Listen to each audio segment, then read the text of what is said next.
Қайырлы күн, құрметті оқырман қауым.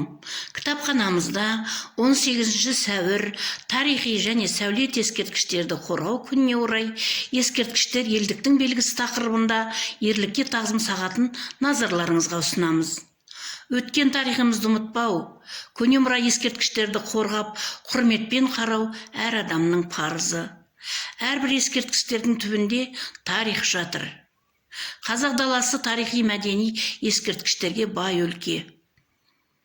Тарихи тұлғалар мен саяси оқиғаларға байланысты өз өлкеміздегі мәдени мұра ескерткіштерді насихаттау мақсатында ауылымыздың іргесінде белгісіз солдат ескерткіші орнатылған.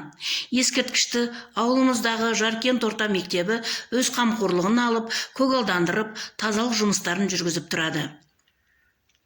Бұл ескерткіш Ұлы Отан соғысының аяқталғанына 40 жыл толу қарсаңында 1985 жылы 9 мамыр жеңіс күніне орай тұрғызылған.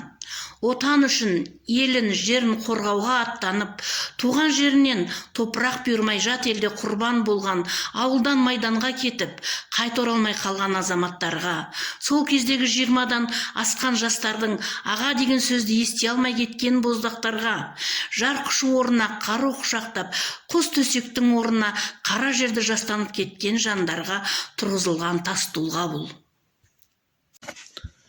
Соғысқа кеткен боздақтар оқ пен оттан сескенбей қарсы жүріп, кейінгі ұрпақтың бақыты үшін күресті.